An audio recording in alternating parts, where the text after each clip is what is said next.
5 kabanata. Nang makita ni Jesus ang napakaraming tao, umakyat siya sa bundok.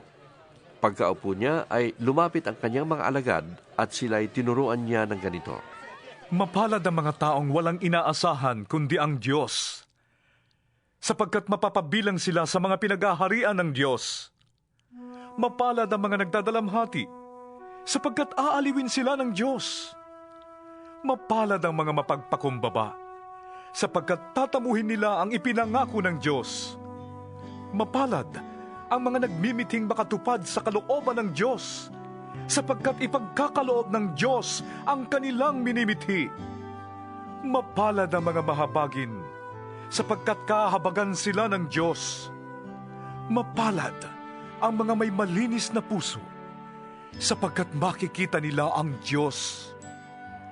Mapalad ang mga gumagawa ng paraan para sa kapayapaan, sapagkat sila ituturing ng Diyos na kanyang mga anak. Mapalad ang mga inuusig dahil sa kanilang pagsunod sa kalooban ng Diyos, sapagkat mapapabilang sila sa mga pinaghaharian ng Diyos. Mapalad kayo kapag dahil sa akin ay nilalait kayo ng mga tao, inuusig at pinaparatangan ng lahat ng uri ng kasamaan na pawang kasinungalingan. Magsaya kayo at magalak, sapagkat malaki ang inyong gantimpala sa langit.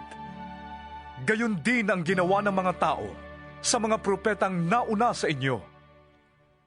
Kayo'y asin ng sangkatauhan. Subalit kung mawala ng alat ang asin, paanong mapapaalat uli iyon? Wala na yung kabuluhan, kaya't itinatapon na lamang at tinatapakan ng mga tao. Kayo'y ilaw ng daigdig. Hindi ba itatago ang isang lunsod na nakatayo sa ibabaw ng isang burol? Walang taong nagsisindi ng ilaw, at pagkatapos ay inilalagay yon sa ilalim ng takalan. Sa halip, inilalagay yon sa talagang patungan upang matanglawan ang lahat ng nasa bahay. Gayon din naman, dapat ninyong paliwanagin ang inyong ilaw sa harap ng mga tao, upang makita nila ang inyong mabubuting gawa at papurihan ang inyong amang nasa langit. Huwag ninyong akalaing naparito ako upang pawalang bisa ang kautusan at ang mga turo ng mga propeta. Naparito ako hindi upang pawalang bisa ang mga yon, kundi upang tuparin. Tandaan niyo ito, kahit maglaho ang langit at lupa, ang kaliit-litang bahagi ng kautusan ay di mawawalan ng bisa hanggat hindi natutupad ang lahat.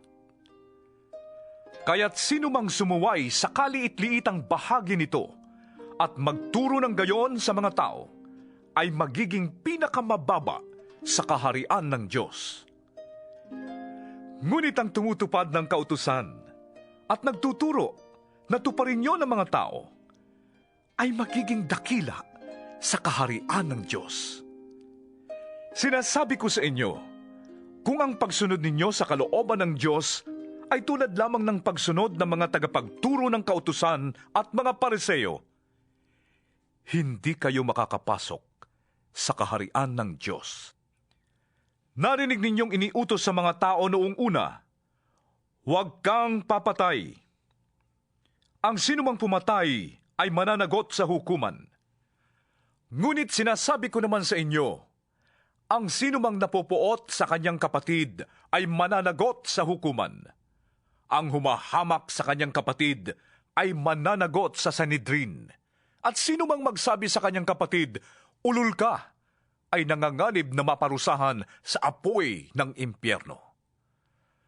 Kaya't kung naghahandog ka sa altar, at maalala mong may sama ng loob sa iyong kapatid mo, iwan mo muna ang iyong handog sa harap ng altar at makipagkasundo ka sa kanya. Pagkatapos, saka ka magbalik at maghandog sa Diyos. Kung may ibig magsakdal sa iyo, makipag-ayos ka agad sa kanya bago makarating sa hukuman ng inyong kaso. Kung hindi dadalhin kanya sa hukom, at ibibigay ka nito sa tanod, at ikukulong ka naman sa bilangguan. Sinasabi ko sa iyo, Hindi ka makakalabas doon hanggat hindi mo nababayaran ang kahuli-hulihang sentimo ng dapat mong bayaran. Narinig ninyo na iniutos noong una, huwag kang mangangalunya. Ngunit sinasabi ko sa inyo, ang sinumang tumingin sa isang babae ng may mahalay na pagnanasa, ay nangangalunya na sa babaeng yon sa kanyang puso. Kung ang isang mata mo ay nagiging sanhi ng iyong pagkakasala, dukitin mo ito at itapon. Mabuti pang mawalan ka ng isang bahagi ng iyong katawan kaysa ang buo mong katawan ang itapon sa impyerno. Kung ang iyong kamay naman ay nagiging sanhi ng iyong pagkakasala, putulin mo ito at itapon. Mabuti pang mawalan ka ng isang bahagi ng iyong katawan kaysa ang buo mong katawan ang itapon sa impyerno. Sinabi rin naman, kapag diniborsyo ng isang lalaki ang kanyang asawa, ito'y dapat niyang bigyan ng katibayan ng diborsyo. Ngunit sinasabi ko sa inyo, kapag diniborsyo ng isang lalaki ang kanyang asawa, maliban kung ito ay nangangalunya, itinutulak niya ang kanyang asawa sa kasalanang pangangalunya. At sino mang mag-asawa sa babaeng hiniwalayan, ay nagkakasala rin ng pangangalunya. Narinig din ninyong iniutos noong una, huwag kang susumpa na walang balak na tuparin ang iyong pangako. Sa halip, tuparin mo ang iyong sinumpaang pangako sa Panginoon. Ngunit sinasabi ko sa inyo, huwag na kayong manunumpa kapag kayo'y nangangako. Huwag ninyong sasabihing, saksi ko ang langit, sapagkat ito'y trono ng Diyos. O kaya'y, saksi ko ang lupa, sapagkat ito'y tuntungan ng kanyang mga paa. Huwag din ninyong sasabihing, saksi ko ang Jerusalem, sapagkat ito'y lunsod ng dakilang hari. Huwag mo ring sabihing, mamatay man ako, sapagkat ni isang buhok sa iyong ulo ay hindi mo kayang paputiin o paitimin. Sabihin mo na lang na, oo, kung oo, at hindi, kung hindi.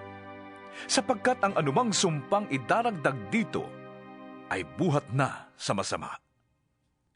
Narinig ninyong sinabi, mata sa mata at ngipin sa ngipin. Ngunit sinasabi ko sa inyo, huwag ninyong paghihigantihan ang masamang tao. Kung sinampal ka sa kanang pisngi, iharap mo rin sa kanya ang kaliwa. Kung isakdal ka ni naman upang makuha ang iyong baro, ibigay mo sa kanya pati ang iyong balabal. Kung pilitin ka ng manlulupig na pasanin ang kanyang dala ng 1 milya, pasanin mo yon ng 2 milya. Bigyan mo ang nanghihingi sa iyo, at huwag mong tanggihan ang nanghihiram sa iyo. Narinig ninyong sinabi, mahalin mo ang iyong kaibigan, at kamuhian mo ang iyong kaaway. Ngunit ito naman ang sinasabi ko, mahalin ninyo ang inyong mga kaaway, at ipanalangin ninyo ang mga umuusig sa inyo, upang kayo'y maging tunay na mga anak ng inyong amang nasa langit. Sapagkat pinasisikat niya ang araw sa masasama at sa mabubuti, at nagpapaulan siya sa mga matuwid at sa mga di matuwid. Kung ang mga nagmamahal sa inyo, ang siya lamang ninyong mamahalin, anong gantimpala ang inyong maaasahan? Hindi ba't ginagawa rin yan ng mga maniningil ng buwis? At kung ang mga kapatid lamang ninyo ang inyong binabati, anong ginagawa ninyong higit kaysa iba? Ginagawa rin yan ng mga hentil.